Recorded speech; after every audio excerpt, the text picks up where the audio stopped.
Venise. Venise est une ville portuaire du nord-est de l'Italie, sur les rives de la mer Adriatique. Elle s'étend sur un ensemble de 118 petites îles, séparées par un réseau de canaux et reliées par des ponts.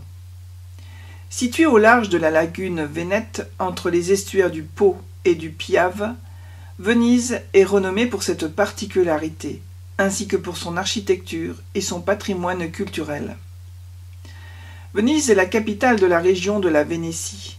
Fondée peu après 528, elle fut la capitale pendant 11 siècles, de 697 à 1797, de la République de Venise. Durant le Moyen Âge et la Renaissance, la ville fut une grande puissance maritime, à l'origine de la 4e croisade, et victorieuse lors de la bataille de Lépante en 1571 contre l'Empire ottoman.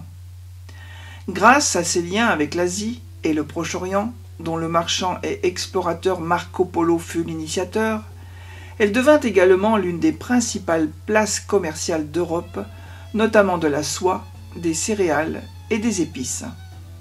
Enfin, elle est un centre culturel majeur du XIIIe à la fin du XVIIe siècle, dont les peintres de l'école vénitienne, dont Titien, Véronèse et le Tintoret, sont les principaux représentants.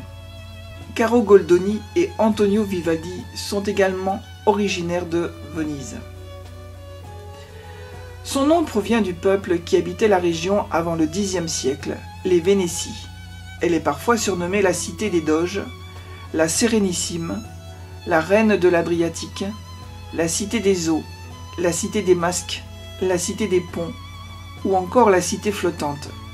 La ville est aujourd'hui célèbre pour ses canaux, notamment le Grand Canal, pour ses gondoles, ses nombreuses églises, la place Saint-Marc, le palais des Doges, le pont des Soupirs, sa biennale ainsi que son carnaval.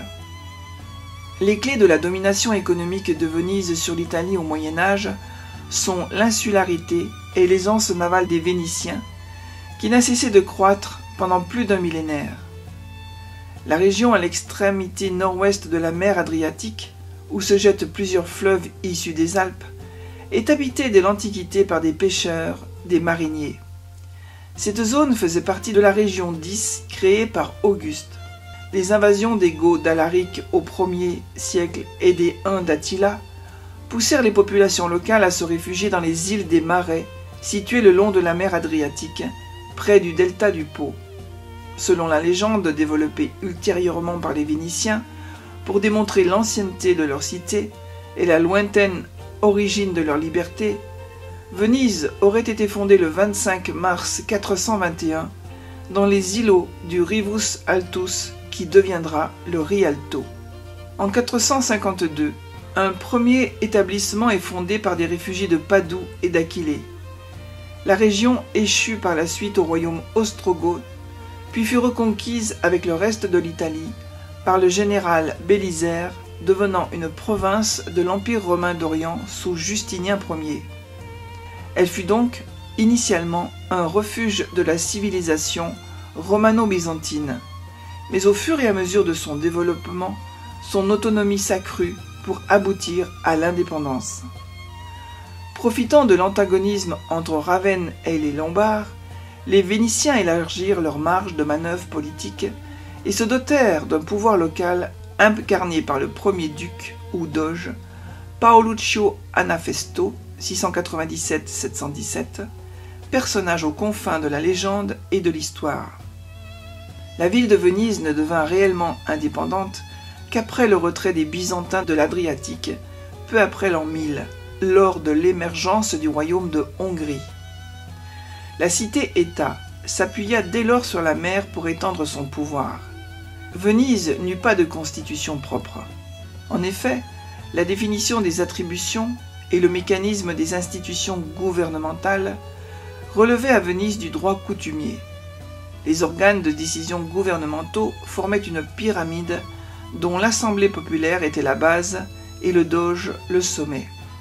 Entre les deux siégeaient le Grand Conseil, les 40 et le Sénat, puis le Conseil ducal. Cette organisation politique, dont les traits se dessinent au XIIIe siècle, se maintiendra jusqu'en 1797. Le quadruplement de la puissance navale dans le premier tiers du XVe siècle fait de l'arsenal de Venise la plus grande usine du monde, employant jusqu'à 16 000 personnes derrière une enceinte secrète de 25 hectares. L'activité navale est portée par le dynamisme du quartier d'affaires vénitien. Le commerce du sel, puis l'expansion commerciale vers la Méditerranée orientale entraînèrent une forte croissance de la ville. Après la 4e croisade, que Venise détourna sur Constantinople, la République s'empara des richesses de l'Empire byzantin et constitue son propre empire maritime, constitué par la plupart des îles grecques et dalmates.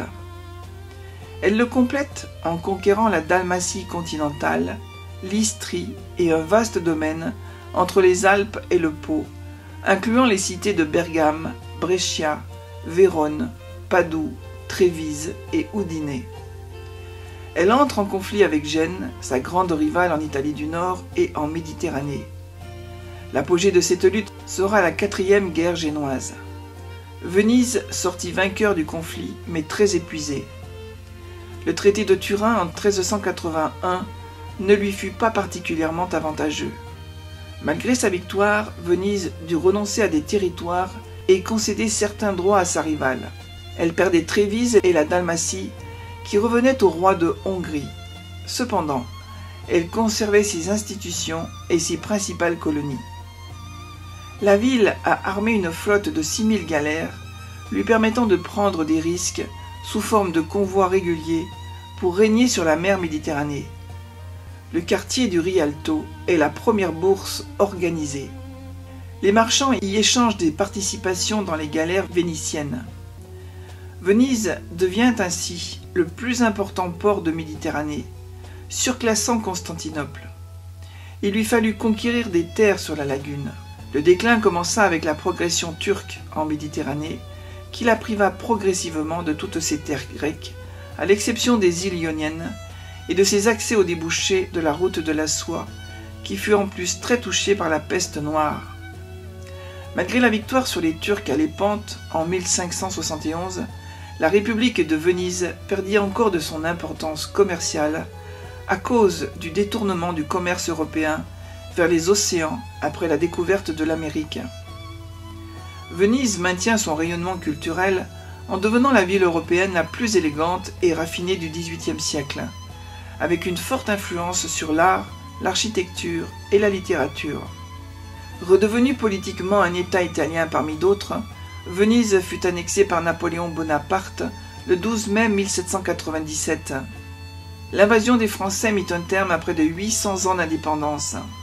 En 1797, par le traité de Campo Formio, Napoléon livra Venise et ses territoires aux Habsbourg, en échange de la Belgique. Puis il la leur reprit en 1805 pour l'intégrer au royaume d'Italie, dont il se fit couronner roi avant que la ville ne fût intégrée dans l'Empire d'Autriche de 1815 à 1866. La domination autrichienne sur Venise et la Vénétie ne s'acheva que le 3 octobre 1866, après sa défaite de Sadova contre l'alliance prusso-italienne. Après la Première et la Deuxième Guerre mondiale, l'Italie perdit ses possessions au profit de la Yougoslavie. Venise occupe une situation géographique exceptionnelle dans une lagune de la mer Adriatique. Les Vénitiens établirent leur ville en enfonçant des pieux en chêne et en aulne dans le sol sablonneux. Sur ces fondations, ils bâtirent des maisons et des palais et entamèrent un combat contre le mouvement continuel des marées. La ville est parcourue par 177 canaux, dont le plus important est le Grand Canal, et 455 ponts, le plus souvent arqués pour laisser passer les bateaux. Elle possède 123 églises et elle s'étend sur 118 îles situées entre l'embouchure de l'Adige au sud et du Piave au nord. Elle est découpée en 6 quartiers historiques appelés les Sestieri. Le centre historique est entièrement piétonnier, les canaux faisant fonction de route. Venise est une ville unique où l'on se déplace presque exclusivement à pied. On y trouve des taxis d'eau, les petits bateaux motorisés, qui peuvent transporter de 8 à 10 personnes, des gondoles. Si Venise ne représente pas la plus grande concentration humaine au monde sans voiture, Elle est la plus grande île au monde à être libre d'automobiles et de camions. Pendant un millénaire, Venise a été une ville de marchands, et ses institutions ont été rédigées à leur profit. Le commerce a contribué à sa puissance, et celle-ci était associée à la mer. Après la décadence du XIXe siècle, la ville a vu se développer au cours du XXe siècle les industries du tourisme, générant 1,5 milliard d'euros par an, et de la chimie.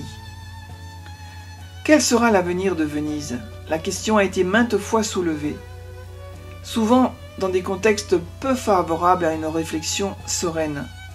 En 1966, au moment de la marée haute, l'Aqua Alta, comme en 1987, au moment du classement par l'UNESCO de Venise et de sa lagune au patrimoine mondial de l'humanité, en 1996 avec l'incendie de la Phénice, la fragilité de Venise et l'impératif de sa sauvegarde ont été soulevés. Sauver, un sens bien biblique où ne manque ni le déluge ni l'arche. Quelle vocation aura la ville? Venise n'est-elle pas la seule authentique construction humaine née de contingences vitales, inventée dans la violence extrême, défi à la nature, ayant su perdurer à travers les siècles et les civilisations, et par là même l'unique et la plus aboutie des créations humaines encore debout, temple de l'esprit et expression absolue de la nature, non pas asservie par l'homme, mais associée à ses besoins. Les solutions pour l'avenir de Venise ne seront jamais celles qu'on envisage pour l'avenir des autres métropoles. En revanche, les solutions que Venise inventera seront autant d'expériences qui serviront à la sauvegarde et au développement des villes de demain. Il en fut ainsi dès sa création. Ce sera encore le cas demain si les Vénitiens parviennent à résister à l'emprise des grands prédateurs financiers et industriels. Si la communauté des Vénitiens, d'origine et d'adoption, reste soudée dans son amour pour cette idée unique, cette cité idéale. Si tous refusent d'envisager les problèmes techniques selon les critères imposés par la modernité qu'on essaie de nous vendre, avec toutes les arrière-pensées qu'elle cache, Venise sera alors le modèle de l'Urbis de demain, et nous l'aurons sauvé, lui chantant comme un hymne triomphant le « Rien n'a pu t'ébranler » de Cicéron à Catilina.